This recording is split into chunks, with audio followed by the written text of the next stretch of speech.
Welcome to another episode of The Way to Value with my friends at By Design Advisors. Here with John Harrison today. Excited to talk to him about all things sales related. He's the Chief Sales Officer at KeyMark. He's a guest lecturer at Clemson University where he teaches a class called Sales Process Management. He's a board member at the local Greenville YMCA and a triathlete. So welcome, John. And I guess my first question is just how do you have time to do all that stuff? I don't.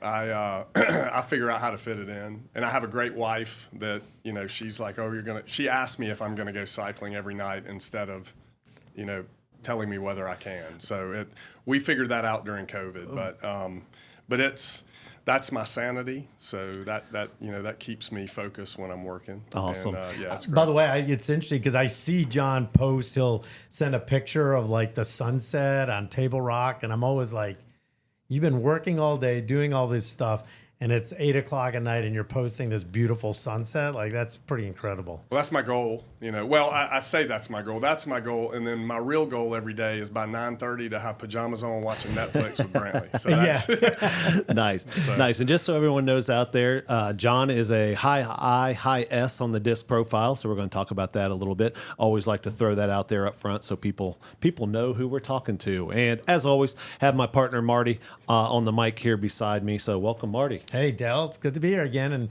glad to be talking with my good buddy John Harrison because we do go back a ways with some pretty funny stories. a long way. And So thank y'all for having me. Yeah, and I always like to start that way. Two sales guys known each other forever. Maybe one of you we'll let John do it since he's our guest. Tell us how you met Marty and how far you guys go back. And So I think it was 98 ish. It was late 90s when Marty came to DataStream, if I remember right. It's 2000. What seems like Forever. seems like forever. Yeah. Those all like there's about a 5-year period that is all 1 year in my head. But so he came to DataStream and really became pretty quickly like our evangelist to the world about what we were doing. From it was kind of a marketing sales role at the time, and he would travel with us, especially if we were on big deals, and so we spent a lot of time together. Then I was working the biggest deal of my career and a number of other deals. We got the government vertical kicked off in that team, and so he was very involved in that. But we had some good times together, and luckily we won a lot when we were working together, so that made it some good times. Yeah. I mean, I think, it's interesting, John, to go back even the story, like even preceding that, like getting hired at DataStream, coming out of the Citadel. You guys were kind of the Citadel Mafia, but I think it's interesting to tell that story about how you guys got hired and what skill sets were initially the people at DataStream were looking for. Yeah, so I was a school teacher. That's what I went to school to teach school, and I was undergrad at the Citadel for a year in grad school, and then I taught at Berkeley Middle and Berkeley High School, and then coached football and girls basketball while I was there. And I had verbally accepted the job at Palmetto High School as their head basketball coach, the boys. And one of my former coaches, who was a great mentor to me growing up, he was my youth leader in church for a while. He was leaving that job to go back to Wren. And so I was going to take that, and I got a call from David Corey, who was another Citadel classmate of mine. And he said, "You got to go talk to John Sterling." He goes, "Man, those guys are making a ton of money over there." John Hillman was there, Bobby Dillon, they were a year behind me at the Citadel, and they were already there killing it. So I was like, all right, I'll go see John Sterling. But I was like, why is he he's not going to hire a school teacher. and so we set it up, and I went and talked to John. And I'd been a closer for a couple of years on the baseball team at the Citadel. Well, when I knew nothing about business, nothing. And I go in, and John goes, "So they tell me you're a closer." and I immediately launch into being a closer in baseball, and he's like, "That's not what I'm talking about." and so that's how I learned that. But we talked, and what I found was, it's funny. My aunt who had been VP of marketing at Builder Marks of America for a long time, I would call her anytime I had like a business question, especially when I was preparing for that interview. And I'm not going to say exactly what she said. It was explicit, but she said, all college is proof that you can put up with 4 years of BS. And she was like, so they don't care that that's your major. She goes, if you go in there and show that you've got the gift of gab, which you do, and all these things, they're going to want to hire you.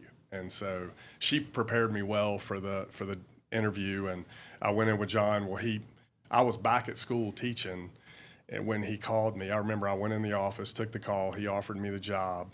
It was like one of the greatest days of my life. And I remember going out, and one of the kids came up and said, Coach Harrison, what are we doing today? And I said, you can do whatever you want to do. And so we played basketball that day. Nice. But, yeah. Yeah, I coached 2 years of JV basketball. So speaking from experience, financially, you made the right decision accepting that sales job. Yes. I think I made $3,000 a season, which when you break it down by hours, maybe 28 cents an hour. Yeah, it was, so back then, if I remember right, my compensation for being a teacher was $19,500, and my stipend for coaching was $2,000.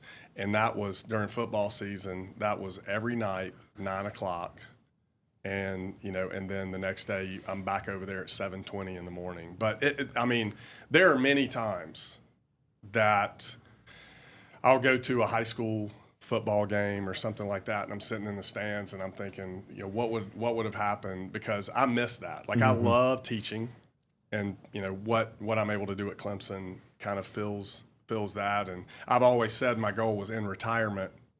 And in retirement, I'm going to go to some local school and go, you don't even have to pay me, but I'm going to coach here. Yeah. Well, they're sort of doing that in the Clemson MBA program. I mean, you're drawing some pay, but I'm sure it doesn't match the effort and time you put in. No, it's really more about doing it, and it's a blast. And like, I had professors when I was in that program that were a lot like me, that came from the business world, that have been awesome. Like, they were great. They were the best teachers in the program.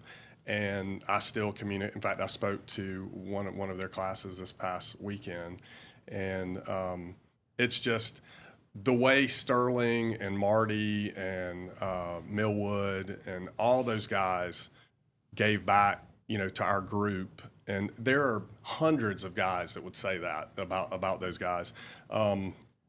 That's kind of my opportunity to do the same thing. Good. Well, I'm excited to talk to you. I'm always excited to talk to salespeople. I have a firm belief, and it's proven out, that nothing happens in a company till somebody sells something. Yeah.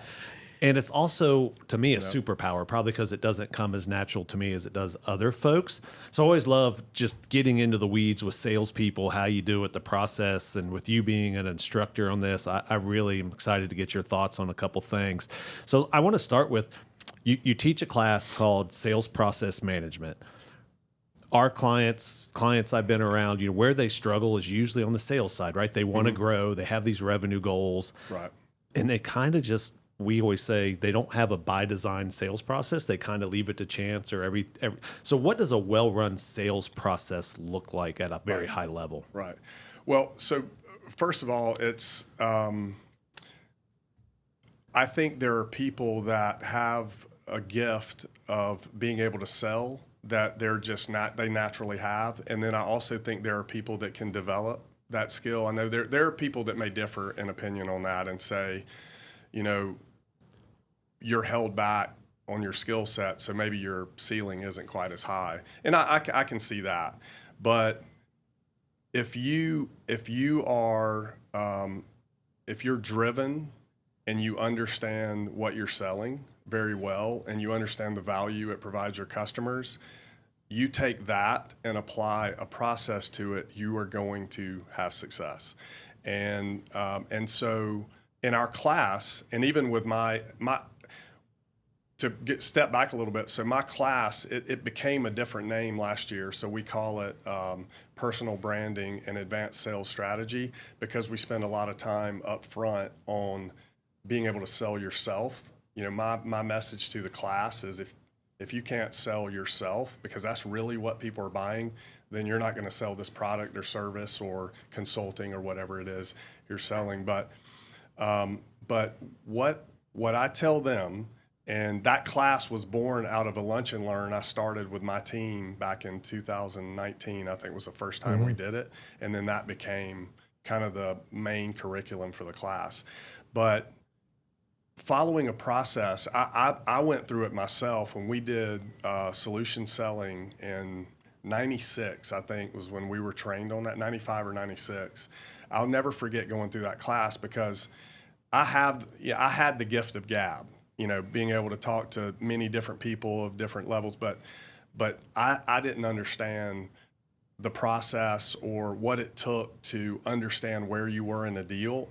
I think when people don't follow a process, they're not checking boxes to say, okay, I've got 6 steps that I have to get through to get to a decision and winning a deal. And some of those steps are important in that they are going to prove out my ability to do what I say I can do and what the value is, so that the value actually is worth spending the money I'm asking for. If I don't have a process like that, then I don't know where I am in the deal. The other thing is I may spend a lot of time on what I think is an opportunity when it's not. And if I had just done my homework up front, I would not have wasted my time there. So I think a lot of salespeople have the ability to be really good, but they spend half their time wasting it on something that's not real. And having a process, following it to the letter of the law is very important in taking your ability, your God-given ability, to a new level. And I think what's interesting about the process, and we've had conversations and we watched it, is people get all excited when people are talking, right? But they never start to find these sort of stages or gates that we call them in the process, that eventually we got to get other people involved. We have to confirm a payback. Or I always sit down when I go through a pipeline review and somebody will be like, this is 90%, I'm going to close it. I'll be like, oh, that's awesome. By the way, where'd the guy go to college? I don't know. Does he have any kids? Like, what do they do? And he's like, I don't know. And I'm like, you have no shot because you have not built the rapport. Right. So sometimes we get so excited to push the product, we forget about, like you mentioned, is people buy from people they like and how they do it. And so we've skipped all these steps to get there. We can get to these other, stage gates. But if you don't really get to know that person, I laugh at what people think they're going to close, and you're like, and they're just telling you what you want to hear. And I think, to your point that popped into my head when you were saying that, is, to me, salespeople have a tendency to follow comfort. So, that's the comfortable path. I'm not going to have any difficult discussions. And the reality is, if your process is comfortable, you're not winning. It's got to be, you've got to be always thinking that you're behind and that you're at a disadvantage, because the second you think you've got it made is when your competitor is going to whip you, because they're having the same conversations we are. Right. I remember in the early years, despising MRO software. We hated them, and it was a big rivalry. And what's funny is, over the years, I've gotten way beyond that, where you realize, they're the same person. They're just trying to support their family. They're trying to be the best they can be. They're actually selling a pretty good product too. And so when you get to that point, it's different conversations that you have. But I remember, going up to the Chicago trade show, and it was like Clemson, Carolina between the two of us. Yeah. But that's funny. So, Marty, you talk about gates. John, you've talked about checklist. What are some of those maybe 2, 3, 5 non-negotiables that you guys have in your sales process?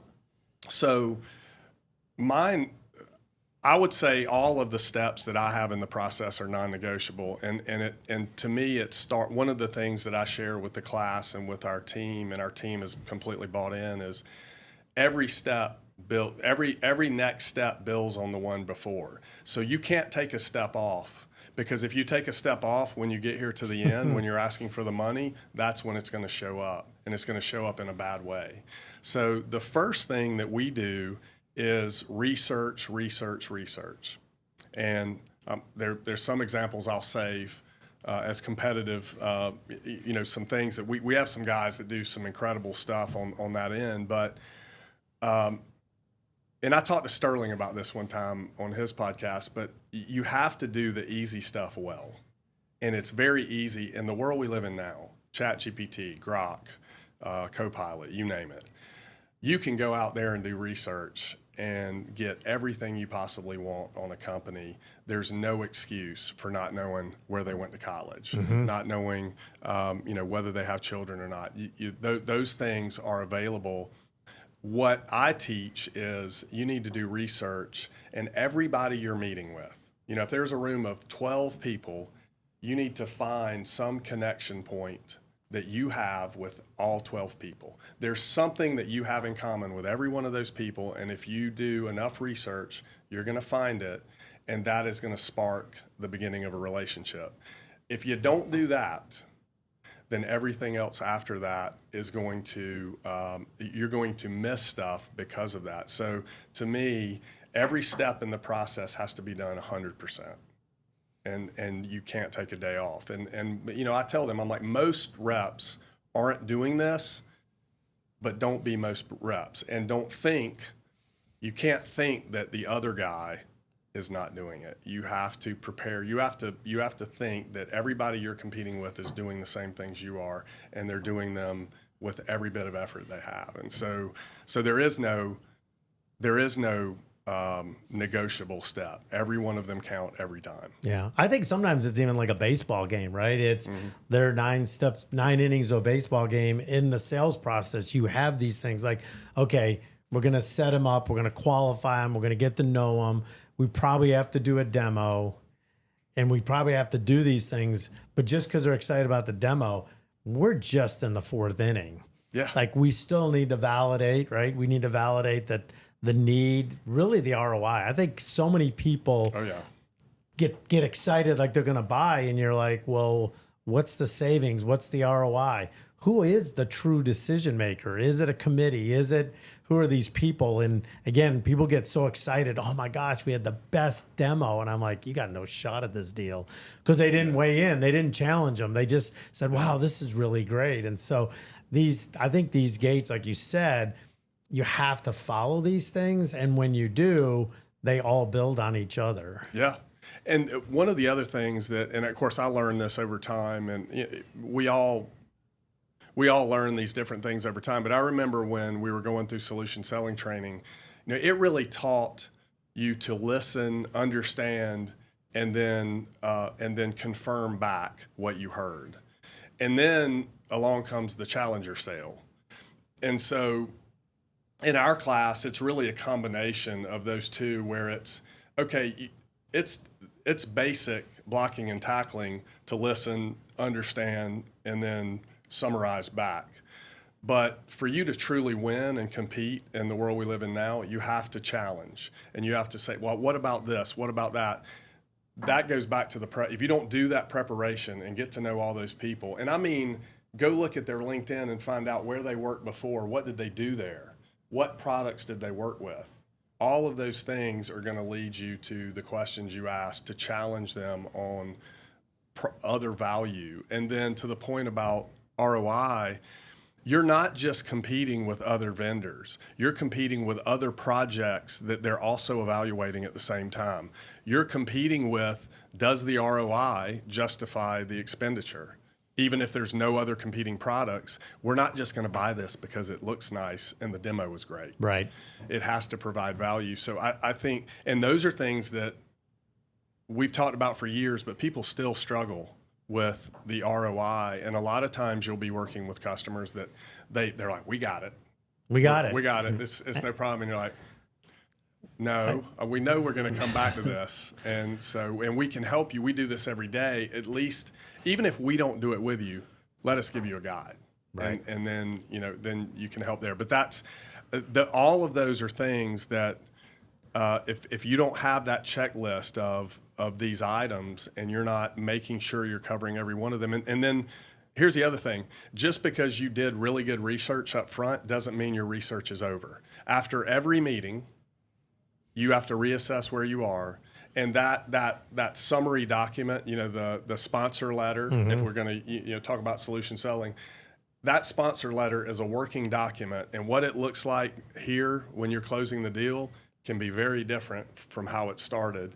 And I teach my class and our guys, that is a working, living document that should get edited over and over and over. And with every meeting you have, when you learn something new, it should be updated and then represented.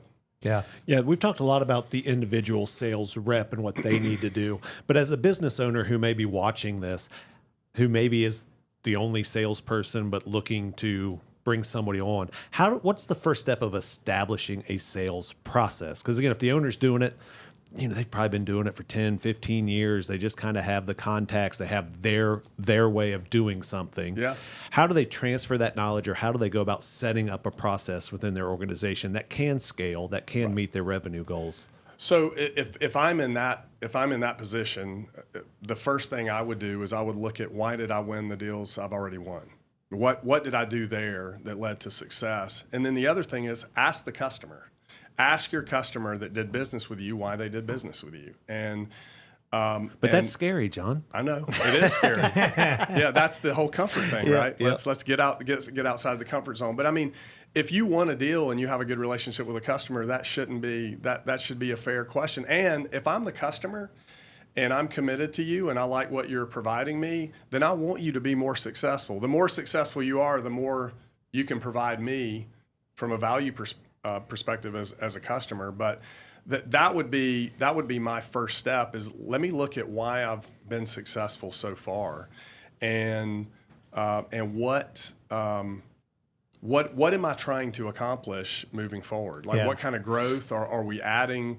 Services or things like that. What are we trying to do? But yeah, I think a customer is the best person suited to provide you with, hey, here's why we did business with you, but here's what you may want to add that will make you even better. So one of the things I think about a process, and the way you ask that question, what happens is, whatever the process, and we could argue there are different methodologies, there are different schools, there are different, gates or stages. The fact that you have one forces you to think about that lead differently. Whereas right now, without a process, you just talk to people and you're like, well, they're not interested. And then they fall away. Yeah. I would say 8 out of 10 of my sales, maybe even more, didn't go the way I thought they would go, didn't close right away. People don't just call you up and say, hey, I want to buy this. Can I write you a check? What they want to know is, hey, I'd like more information, and they may or may not be ready. It's by having that sales process, you understand that this is an engagement, that it's going to take time, and that I'm going to have to manage a portfolio of these. And that's where I think people get it wrong, is they don't have a CRM system to track it. They don't gather this stuff. And so when somebody doesn't buy, they're like, oh, they're idiots. They don't know what they're doing. And then 6 months later, they buy somebody else's product because you didn't stick with it. So to me, if you don't have something in place, just building something is better than nothing. It could be 3 steps. It could be 4 steps. Doesn't have to be elaborate. It's just that you are intentional in how I'm working with that client. You bring up a good point, Marty. There's not one sales process that fits every selling effort. I go back to, I remember, and it was one of the, when I think back in my career, learning moments. I remember we used to have, with John Sterling, we used to have to record our calls.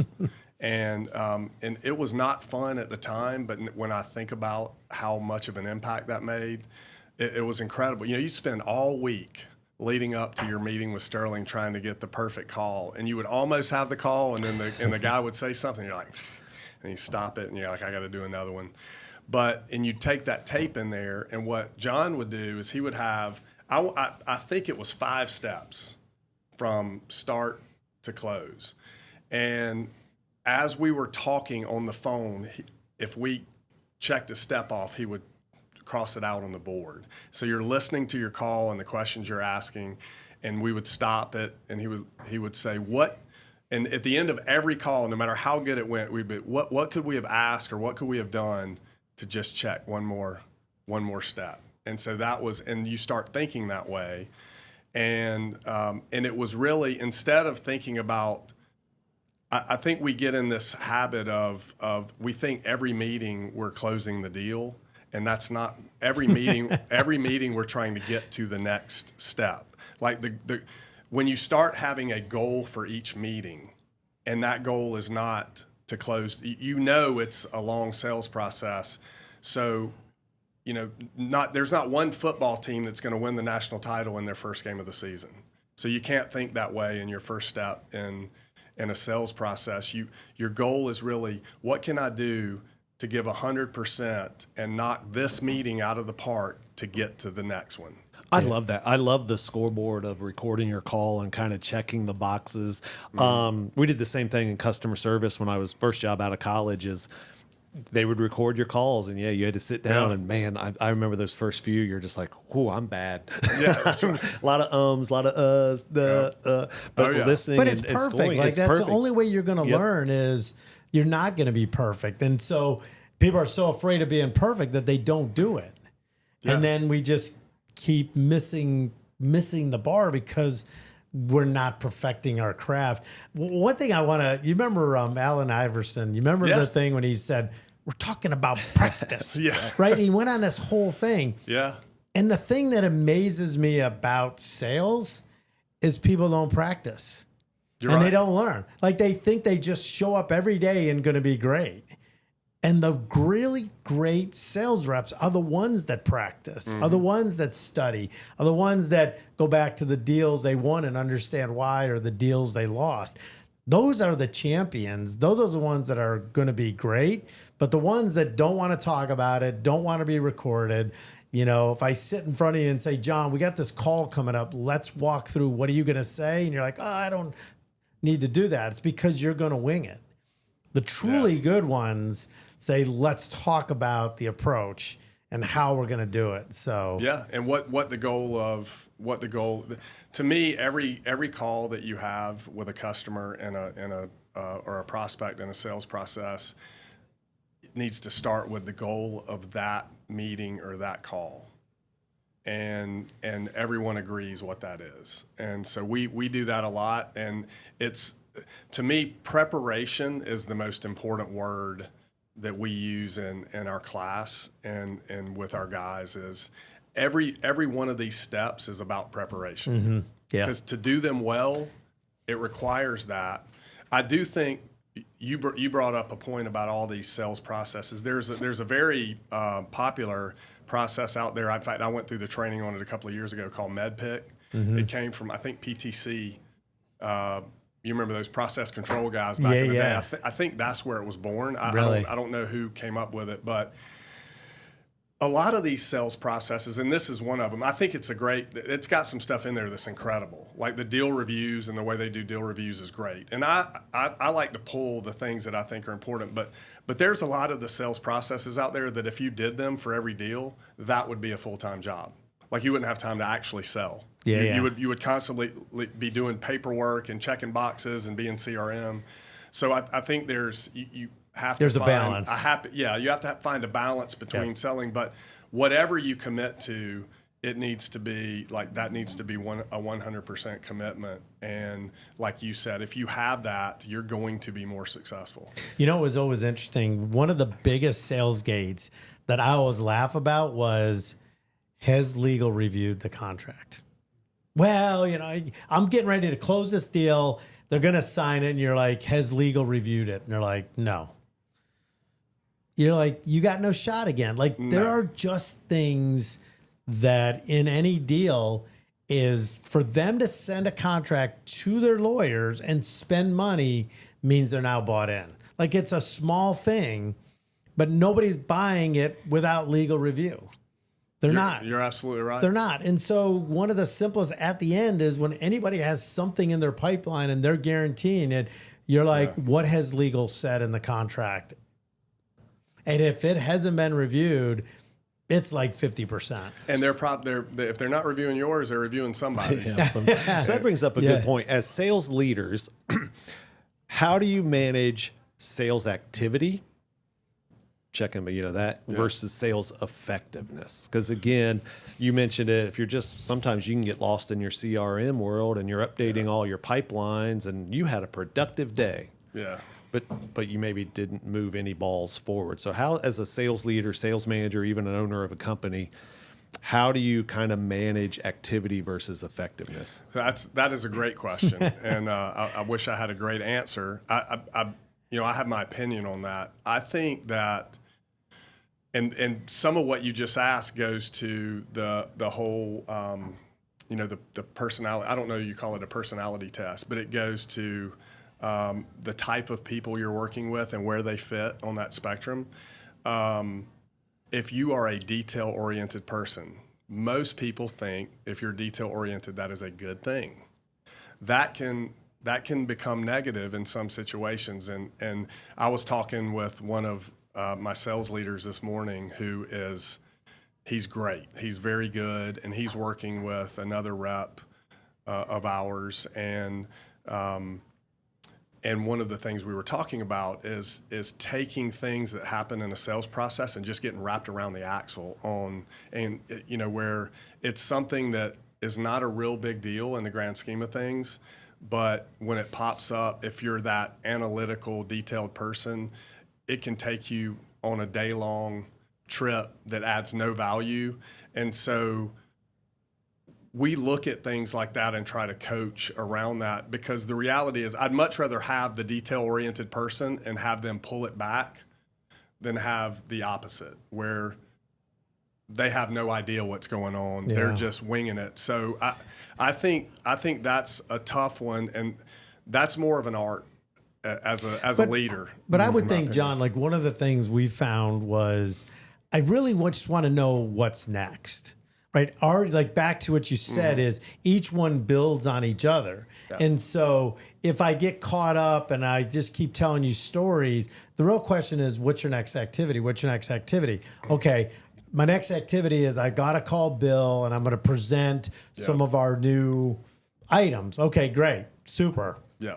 The next time we talk, I'd say, you said this, you're going to meet. Have you met with Bill? Yeah. Well, Bill's busy, he's on vacation. Okay, great. And then I keep getting the same answer, then I know. So as a leader, I have to take you at face value, but are you moving the ball? Yeah. Are you doing what you say you're going to do? And if you're not, then we have to dig back to what's going on. You're right. So you just made a point pop into my head about that. I think the key to being able to manage to that is you have to create a culture where your guys are not afraid to come to you and say, I'm stuck. I'm at this, my guy's gone radio silent. I don't know what's happening, or we're just stalled. We can't get past this step. And luckily, I've got some senior guys that are in like player coach roles at KeyMark that have been they've been fantastic reps, and they've embraced the leadership role.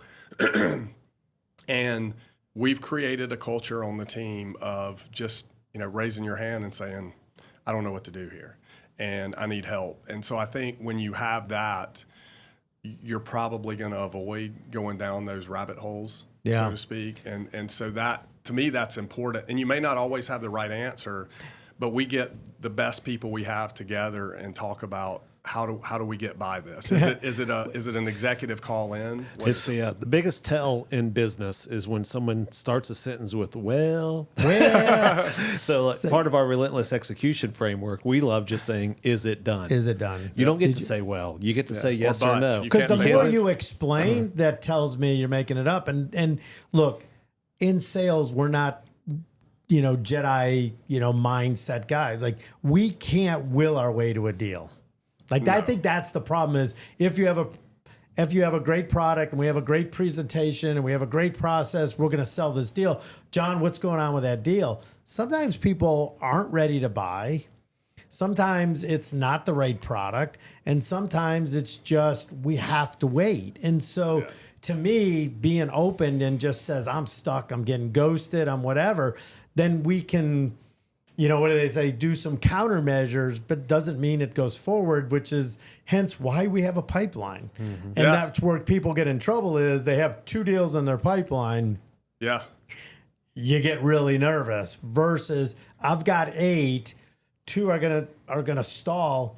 I used to have a saying, in sales, 90% of what we do is wasted. We just hope the 10% is profitable. Exactly. Because we don't know. Yeah. And anybody who thinks they know, they don't. They don't. And they'll act like they do. Well, I know my sales guys get tired of me telling them this, but they'll call me and they're like, "Oh my gosh, you won't believe what happened. Like, we were going in the right direction." I was like, "Listen, man, if it was easy, everybody would do it and you wouldn't make much money for it." Yeah. So I was like, be thankful it's hard, and then figure it out. Like, So we just got to figure it out. Leadership is always, to me, part art, part science, right? And you guys are talking about these conversations, but are there a couple of key or important KPIs that you guys use or that you really hone in on as sales leaders of, hey, this is a KPI I truly believe in that kind of lets, yes, you can have your conversations, but again, you're kind of getting one side of the story. Is there a KPI or two that you really in your career served you well and said, yeah, this is the one I really hone in on? So we have the normal KPIs of, revenue and what you close and software and services and a combination of those. But one of the keys that we've put in place over the last couple of years is how many unique customers do you sell to, and how many unique customers do you meet with on a regular basis? And we've put a huge emphasis on that over the last 6 to 9 months, because finally people were opening back up to having you come meet with them. And one of the other things that I've talked to them about too is I think we've come full circle in how people want to be contacted. You've still got people, like I bet I get 100 emails and 100 messages on LinkedIn a day prospecting to me. I get very few phone calls, and my message to my guys is pick up the phone. Yeah. And you're not going to get an answer every time, but if you don't, make friends with the gatekeeper. At some point, the gatekeeper is going to give you a shot, or at some point, you're going to find the right time during the day when you call and they pick up the phone. But my point is, if you're doing email, every other person is doing the same thing. So with the same format now with ChatGPT and everything you else, go. every email is the exact same format. I love the unique customer ones. In our experience, or what I've seen as we talk to clients and go around the country, is their salespeople are focused sometimes too much on existing customers and trying to extend deals. Where to me, that's where your project leaders and delivery leaders, they should almost be responsible for extending their own projects. And you need those salespeople focused on. We used to call them new logos. Like, how many new logos can we get? And that's a big deal. That's a big deal for us, because that's. You're not going to grow as an organization if you're not closing new deals, and that's always been a big emphasis for us. We've had a good year in that area, but it's harder than it's ever been, and it's also harder to get the attention of people, like especially if you're cold calling or marketing. It's just a different world, and with AI, I think, it seems like every year you're like, okay, now. They're 75% of the way there before they reach out to a salesperson. They're already in the buying stage before you even get a call. So your opportunity to make an impact and kind of get your foot in the door is more difficult. I think that's true for everybody. And so you've got to be creative. And if we had this conversation in 1 month, I may have a different answer. I think that's how fast things are changing. There's no dumb buyers anymore, or even uninformed buyers, right? Like, everyone is, like you said, they can research before they even talk to anybody. So it is tougher. So I want to change directions a little bit, because one of the things that we talked about from a sales is learning and education. And one of the things that we put in our tool belt early on at DataStream was negotiation training. Yeah. And then you've carried that on at KeyMark with Bill Garcia and the Table Group. Talk a little bit about that and how that's changed you as a salesperson, as a sales leader. Oh yeah, it's so Bill Garcia has been, and I know Marty and I both have fond things to say about him. He's so good. He's a good guy, first of all, but he is so good at what he does. And when I went to KeyMark, one of the first things I asked was, have we had management training. Do people who are managers here, were they just good sales reps, or have they actually been taught how to coach and how to effectively lead people? And then one of the others was negotiation. Well, we had Bill come in, I think he came in right before, he was the last thing we did before COVID. Before COVID. So it was like February of 2020. And Bill came in, did on-site. We had 2 days. We had all of our leaders were in there, all of my sales guys. So we had people from our BDs were in there. So we had a number of different people, and then the whole executive team. And it was awesome because we came away, like our CFO at the time was, I mean, a brilliant guy, got his MBA at Virginia, Furman undergrad, and he came to me and he was like, that's the best training I've ever had in my life. He was like, he goes, I'm blown away.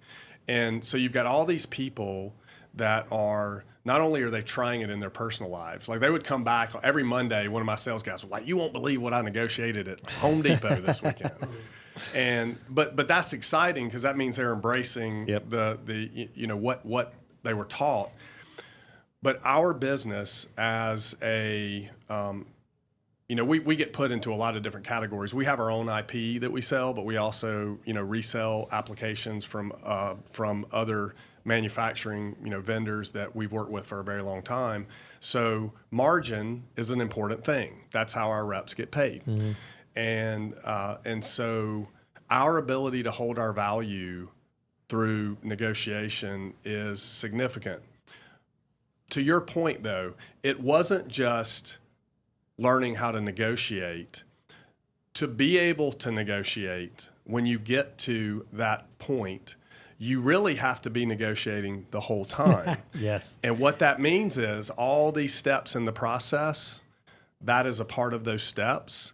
And so it was almost like having that training refocus them on the sales process without us even having to say that. It was you for me to be good at the negotiation part, I have to be good at all the steps in the process. And I'm glad you brought that up because to me, everybody thinks about negotiation as that final thing with the purchasing agent. It's not. Every step of the way is negotiation. Every step of the way are small micro negotiations that lead up to that.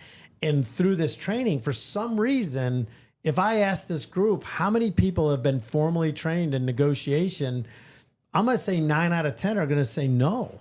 And I'm like, it is one of the most effective. And the problem is you go into every deal with people on the other side who are trained. And I love it. I mean, when I go up against somebody who's untrained, it's actually too much fun. Well, you're right about that. And I'll tell you a funny story. So our old CFO, super guy, we went through that training, and right after that, I'm not going to call out the company, but we were buying a new ERP, like really system for the whole company in 2020. We also knew that during COVID, it's probably a good opportunity to take advantage of, you know, we had companies were like, they were just dying to sell something. So we start negotiating. We go through the process, and he and I are leading this. And we start asking for stuff. And we ask for stuff, and we ask for stuff, and we just keep, you know, and I can picture Garcia taking the markers off the table. Thank you. May I have another, please? And so John, our CFO, calls me one day, and it's like 6 o'clock at night, and he had a call with the organization we were working with, and he goes, man, I don't think I can ask the guy for any more. He goes, I'm starting to feel bad. And I was like, no. I was like, I've been in his shoes my entire career, and finally I'm not. We are going to ask until he says no. And so we asked a few more, and finally a leader got involved and was like, all right, enough is enough. But it's as simple as we were going to ask until they said no. Yeah. And they're so scared and they're so unprepared. They just keep saying yes. When early on, if they just said no, didn't mean things would stop. There would be a line, and now we've got it. And to me, it's this little example. Yeah. And here's the thing. We bought that software and implemented it, and we still use it. And we did not pay a bill for 18 months. Wow. And it was so much fun being on the other side of that equation. But at the same, I mean, it's amazing the other thing about going through training like that is you understand when it's being done to you. Yep. So you're prepared. So you're prepared. What are some, I'm going to ask one question. What are a couple of your favorite Bill Garcia lines? Do you have anything that jumps out at you? Because I've got some. I'll have to think about well, one is he always gets you emotional with his little story at the end. Like, I'm like, here it comes. It's like watching Forrest Gump. You know you're going to cry. You just can't look away. I'm trying to think what he. So what How about you go first? I'll And go then jog my first memory. because I have a couple. One is garbage on the lawn. Yes. That's And true. he used to say garbage on the lawn. People just start throwing stuff out there because they want things. They don't even care. They just want to keep you distracted. Yeah. And so you have to separate what's real from garbage on the lawn. That is so true. And so you brought up a good one. Of course, and to me, this is the standard of his whole teaching, and it's just never give without getting. That's I was just about to say. And so and I Say that again never give without getting. and talk about that. To me, that's a principle that should be in life. You know, if someone asks you for something, I mean, here's the thing, and I love this about Bill. Bill says that all children are expert negotiators until we beat it out of them. And it's so true. Like a kid, if you ask a kid to do something for you, they're going to think about what they can get out of that. I'll do it for a candy bar. Yeah, I'll do it for a exactly. And he soda, even or- tells a story. His son's like almost out of college now, and he's still telling the son a story about him when he was like 5. I'm like, I've been listening to that since he was 5. But it's so true, and it's like we get it beat out of us as kids when We don't think about it. Just, No. can I have that video game? Well, what do I get for it? I want a candy bar. Like, I never would give you a video game without getting a candy bar or some trade. But back to your example, like you just kept saying, I want this, I want this. Because the person was unprepared, they don't like the word no. So if you don't like the word no, you'd say yes if, right? So never get without getting. So if I said, yes, I can do this if you do that. And now I put that monkey back on the other side of the table that says, how important is that? Right, and now they have to make a decision, but you didn't say no. I didn't say no. I said yes if, or no, but what I can do is this. Yes if, no but are two of the greatest words any salesperson can learn. Yeah. And I say this over and over again, and I watch every day, and it's never implemented. And I know. I just want to point out as an operations person, I think I'm a big believer in money drives behavior. So you talked about you got 18 months of no bill. I would love to know what that salesperson's comp structure was, because you said it yourself. You guys kind of pay on profitability and margin. Mm-hmm. So as a sales rep, that's going to drive me to keep that high. But Yeah. if I just have a number, I need 20 new clients this month, I don't really give a crap about margin, right? Because I'm comped on just the number. So I think overall, as owners of organizations, look how you're comping your salespeople and what behavior is it driving? Is it driving a race to the bottom? That's such a great point. Oh my gosh, because I will tell you, there are so many organizations, and I think a lot of times, and this might be a sore topic, or someone might be offended by me saying this. There are leaders of companies that are brilliant, that have never sold before, that don't understand that their comp plan does not motivate the behavior that they're wanting. Yep. And then they get frustrated and they're like, why aren't you doing this? And salespeople do what they're motivated to do. So if I give you a quarterly number and I cap your bonus for that quarter based on what you bring in, then do you know what's going to happen? Yes, I actually do. What's that? Sandbagging. Exactly. And is that wrong? No, because that's smart. what you've motivated the rep to do. To me, if you want to be as successful as you can possibly be, the goal of a comp plan for a sales organization is that plan should motivate every rep to sell as hard as they can every day, and never think about not, like, if I can get that deal today, I'm getting that deal today, and there is never a reason for me to push anything. There's never a thought in my mind, I'm going to give everything I've got every day, And that's what I should be motivated to do. And if your comp plan doesn't do that, then you're the problem, not the rep. So I always laugh by like, we got to cap it. And I'm like, what for? Like when you do your comp plan, it should make financial sense in any setting. And I remember I was working for this large Fortune 500 company and I was implementing the first commission plan and they laid it out. And HR finally got out and said, well, if we sell a $50 million deal, he'll make more than the CEO. Good. And one of the guys, said good. Like that's $50 million. Like they get so fixated on what was being paid. If somebody brings it in, now what you have to look at is, does it take 20 people, 30 people? What are the dynamics? That's what you should be worried about, not capping the deal. And that's what I don't understand is we're not intentional. We keep throwing these numbers out, or we throw nutty numbers out and then we get burned and then we're like shocked we got burned. And it's like, well, didn't you run the number? Didn't you? It's the most ridiculous. Like I know of companies that we've worked with recently that will do stuff like that and talk about, you know, capping deals. I remember we had the Whopper clause that came along after Miami. Yeah. But what the simple exercise you could do with somebody that wants to argue about that is, okay, let's go with what let's say that we're going to go with this rep shouldn't make that much money, okay, even though they're producing it. If I have one rep, that's one base salary that I'm paying. If that rep does the quota of 4 reps, would I rather have 4 reps that I'm paying 4 base salaries to? It's an easy math. You're speaking Dale's language. You are. I'm like, just show them the math, and you can't. There's no arguing that. I don't think I've ever heard it expressed that way. I love that. Yeah. And that's why at By Design Advisors, one of our core principles is simplicity over complexity. Why are we making this so complex?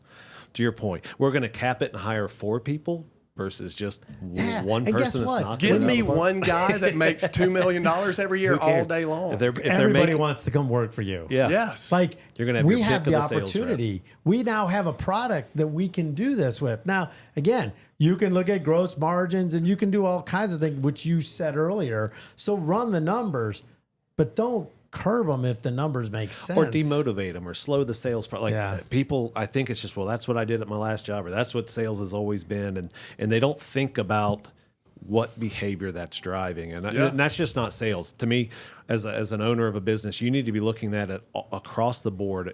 Is your comp structure driving the behaviors and the impacts you want? If not, change it.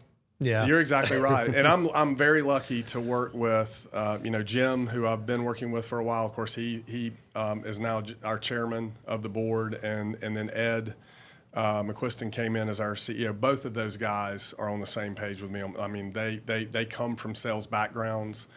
They're the same way. They get it, and that's important. I mean, you've got to find if you're working for someone who doesn't get it is or is worried about a sales guy making more than them, they're going to struggle. And the thing is, they're holding themselves back. That's the key. Is in the long run, give me those guys that are making millions of dollars a year. Because the other thing people don't think about is there's a sacrifice. Those guys that are selling that much, they're not just showing up and doing that because people just naturally like them. That takes work to be that good, and they're sacrificing, and they're away from their family, and so that needs to be rewarded. And if they're producing that much, that's what they should be paid. Exactly. So I got one last question for you, and it's kind of interesting going back to the beginning when you talked about being a teacher. Yeah. And some people would say, I'm looking for a salesperson, but I hired a teacher. And I think it's interesting because part of the story is that you were a Division I baseball pitcher. You were super competitive. And if you think about sales, you have the heart of a teacher, which is what a great salesperson is, but you have the competitive nature. And when you combine those, they probably originally wouldn't think, hey, this is the person I need to hire.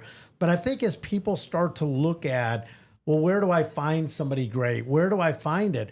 I think there are combinations, and then through testing and so forth, we can find, because again, if I just looked at a paper, said you were a school teacher, you would have never gotten the job. Right. But what John, to his credit, and Data Stream is they looked beyond the numbers. They looked at the competitive nature. Surviving the Citadel, like, takes a different breed of person. And when you combine it, I think it's made you who you are today. I agree. And so I would say, I think that really and truly the best salespeople I've ever met are people that go in and they're, you have to be a good listener, but you also you have to educate your customer and your prospect in a respectful way. And I think a lot of people with that background, that's kind of it's just naturally the way they do things. The competitive part of it is, that's in every part of my life. And sometimes it's good and sometimes it's bad. But I wouldn't want it any other way. And what I remember so Sterling tested us with the Colby, and there were two primary areas. There was quick start and there was follow through. And I was a pretty good level of both, but I was off the chart follow through. And so at the time they were hiring I think I was the fourth hire for account-based sales, where when I came in, I was just selling into the customer base. And so that was what they typically would do is if you were quick start, they'd put you on the prospect side. And They then let you go hunt, just go run. And let you go do that. And then you would have that.